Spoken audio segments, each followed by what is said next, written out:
မင်္ဂလာပါရှင်ယနေ့ကြာရောက်တဲ့အာဟာရဒါနာလူကတော့မတ်ရွှေရမင်းဦးမှမွေးနေ့လူဖြစ်လူဒန်းပေးသွားတာဖြစ်ပါတယ်ရှင်ကြက်လေပင်ယိုဟင်ဖြင့်ထမင်းတနတ်စားပါကုန်ကြငွေ3,500ကျပ်ဖြစ်ပါတယ်တာရုပါရှင်ယခုလိုမျိုးမုံမြတ်တဲ့မွေးနေ့ကလေးမှာအပေခံဒုက္ခိတတရိษံလေးများအပေါ်မှာဂယုဏထားပြီးလှူဒန်းပေးတဲ့အတွက်မွေးနေ့ရှင်လည်းကိုယ်စိတ်နှပြချမ်းသာချမ်းသာကြပါစေအသက်ရာကျော်ရှိပါစေ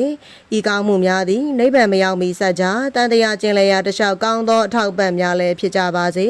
ရေမီမင်းခိုးသူမချစ်မနှစ်သက်သောသူဟုဆိုအပ်သောရန်သူမျိုး၅ပါးဘေးရန်များမှလည်းကင်းလွတ်ကြပါစေကက်ကြီး၃ပါးဘေးမှလည်းကင်းလွတ်ပါစေရှင်ပဂရိခရီဘဝခရီတန်တရားခရီတခြားအရယကင်းဘေးရှင်၍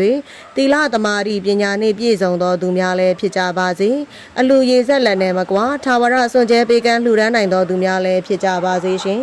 ရေလိုအေး၍ပန်းလိုလန်းဆန်းသောဘဝများကိုလည်းပိုင်ဆိုင်ကြပါစေကောင်းသောဂုဏ်သတင်းများနဲ့လည်းမှွေပြန်ကြော်သောပါစေ